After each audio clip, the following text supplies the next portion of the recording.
let me start with the caveat. Experience, patience, long-term investing, these are all difficult to teach, right? I can't teach you experience, I cannot teach you patience, but I can tell you what was required, what is likely to be required, and why, what are the things which you should be doing in the long run to be a great investor. So first of all, long run investing or long term investing is easy to talk, very difficult to achieve. Most of us go and say we will achieve this, but we are unable to achieve for various reasons. Most relationships which we start is makes an assumption that it is for the long term, whether it is a marriage, whether it is a friendship, or anything like that. But not all relationships last. Forget marriages. We'll talk about marriages separately, but even friendships. You met maybe 200 students with whom you passed your class 10, right? Maybe there were 200, 300, 400 in your school. Today, 20 years later or 30 years later, will you be able to write down the 200 names? Very, very unlikely. Maybe you'll write down 20 names with whom you have been in touch.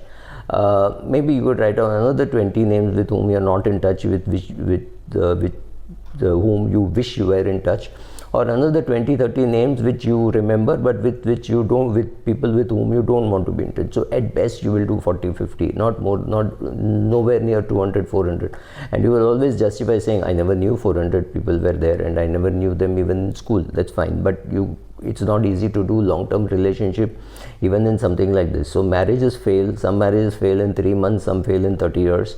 So again, a long-term thing. Another thing is long-term, when you talk of 30, 40, 50 years, is not a series of short-term things. So let's talk about pleasure.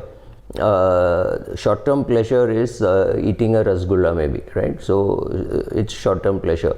You can do it 4 times a day, every day, and you will have a sugar problem, right? You will have too much sugar in your body. I am not getting into the medical thing, if you exercise it's okay and all that. I'm not getting into that, but a series of short-term pleasure is not long-term pleasure. Long-term pleasure could be in saying, okay, I will avoid sugar, I will do this, I will exercise, I'll get up in the morning. So getting up in the morning, going for a walk, for people for whom it's a habit, it's easy to do.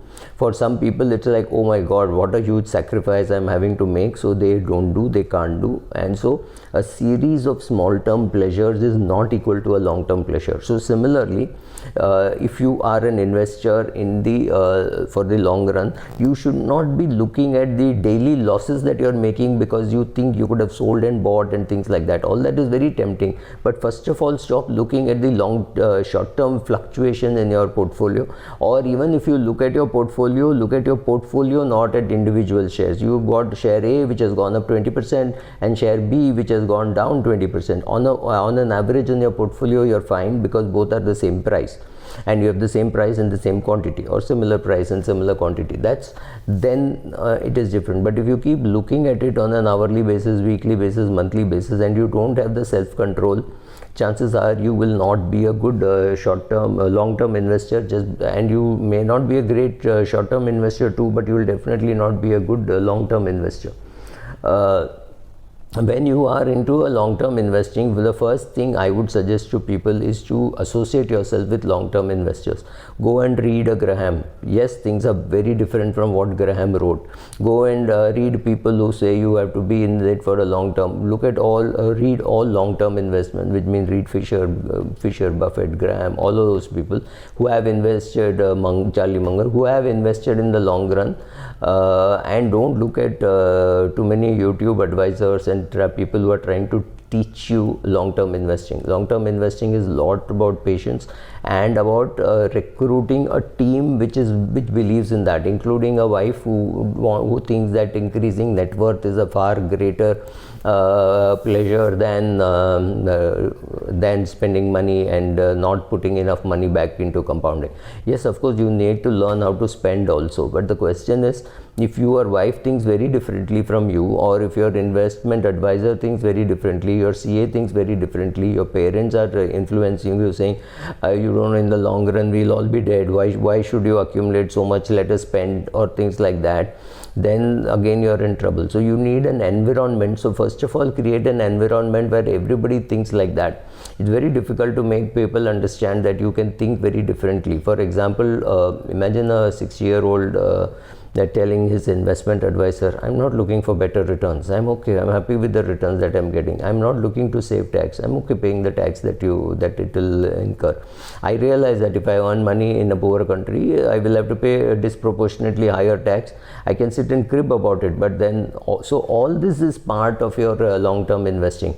Another very important thing is, to be a good long-term investor, you need insurance. And insurance, I don't just mean critical illness and medical insurance, or taking a term insurance for the rainmaker. That, of course, apart from that, a good qualification is an insurance that your income flow won't stop. You call it luck, you call it whatever, right? So and the longevity for which you can do it. This brings me to a very interesting topic.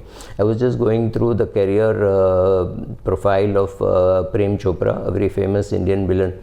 He's been acting for 60 years. I don't know whether he's still acting, but his acting career has been 60 years. Now imagine this person started an investment SIP when on the day he started his work, and he continued it for 6 years. How many of us can contribute for 60 years? Right? 60 years you're actively contributing. It happens to very few people. Even assuming you start at 22, 23, maybe 25, you will retire at 55, right? At some stage. So 30 years of contribution is what happens. You take Buffett, started at 11 and still contributing because of the power of compounding, and still earning money and being able to contribute. 70 years of compounding. No way how a sportsman can do that. It has to be only of, when I'm talking of Prem Chopra, I'm talking of Prem Chopra as a movie person. He's a villain, but he keeps getting roles.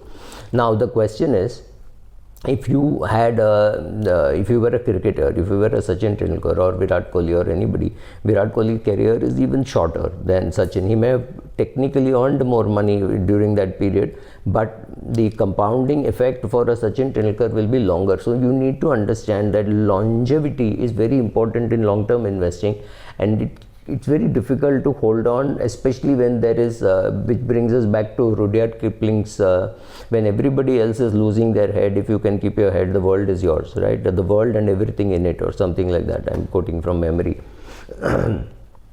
And sometimes for the same decision, you can look like an idiot, or somebody can say, once something is successful, you will get judged. So I know one promoter who pumped money into his company when there was a terrible recession, right? So everybody said, oh, ye pagal ho gaya hai, he's putting money in a business which is closing down.